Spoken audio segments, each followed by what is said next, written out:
Hi friends, welcome to my channel weekly blogs. आज का story है उत्तर प्रदेश की भूतिया हवेली का रहस्य। सदियों की एक ठिठुरती रात थी।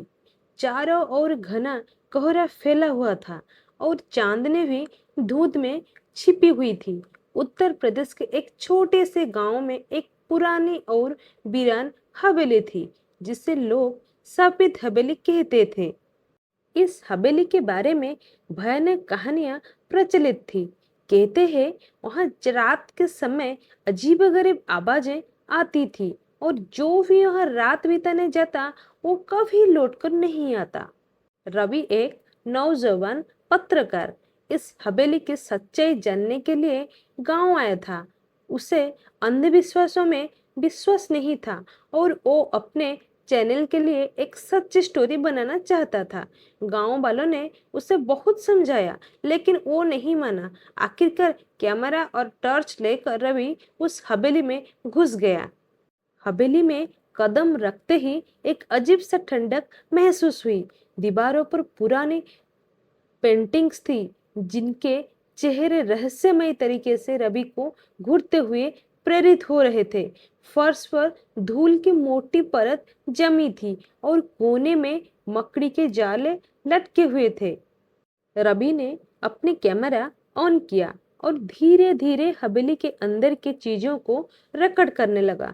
अचानक उसे लगा कि कोई इसके पीछे चल रहा है। उसने तुरंत मुड़कर देखा, लेकिन वहां कोई नहीं था। उसका दिल जोर से धड़कने लगा, लेकिन उसने खुद को संभाला। जैसे जैसे वो अंदर बढ़ा, उसे एक दरवाजे के पीछे धीमी धीमी फुसफुसाहटें सुनाई देने लगी। उसने दरवाजा खोला तो देखा कि वहां एक पुराना झूला हिल रहा था, जबकि हवा का कोई झोंका भी नहीं था। तभी कैमरे की स्क्रीन पर अचानक एक परछाई दिखी। उसने कैमरा को नीचे किया, लेकिन सामने कोई नहीं था। अब उसे महसूस होने लगा कि कुछ तो गलत है। तभी उसकी नजर एक पुरानी लकड़ी की मेज पर रखी एक डायरी पर पड़ी। उसने उसे उठाया और पढ़ने लगा। डायरी एक लड़की अंजलि की थी, जो सालों पहले इस हवेली में रहती थी। डायरी के आखिरी पन्ने पर लिखा था, अगर कोई ये पढ़ रहा है तो समझो कि मैं अब इस दुनिया में नहीं हूँ। मैंने इस हवेली में कुछ ऐसा देख लिया था जो मुझे नहीं देखना चाहिए था। अब ये आत्मा मुझे नहीं छोड़ रही। जो कहीं भी यहाँ आए वो जल्द से जल्द भाग जाए, वरना उसका अंजाम भी वही होगा जो मेरा हुआ। रवि के हाथ कांपने लगा। अचानक हवेली के दरवाजा खुद ब खुद बंद हो गए। दीवारों से किसी के रोने की आवाज आने लगी। रवि ने टर्च घुमाई तो देखा कि छत से एक महिला उल्टी लटक हुई थी। उसकी आंखें सफेद थी और उसका चेहरा फटा फटा था। रवि चीखते हुई भागने लगा। उसे लगा कि कोई उसके पीछे दौड़ रहा है। जैसे तैसे वो मुख्य दरवाजे तक पहुंचा, लेकिन दरवाजा अंदर से बंद था।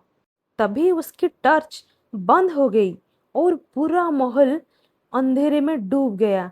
अचानक किसी ने उसके कान में धीरे से कहा, तू भी अब यही रहेगा। वो चीख पड़ा और दरवाजे को जोर जोर से पीटने लगा।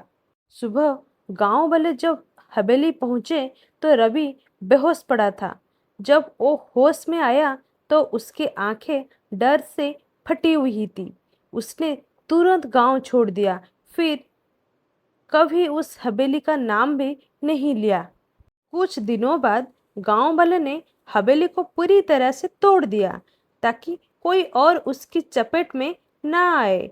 लेकिन आज भी अगर इस जगह के पास कोई जाता है तो उसे वहां किसी के फुसफुसाने की आवाज सुनाई देती है।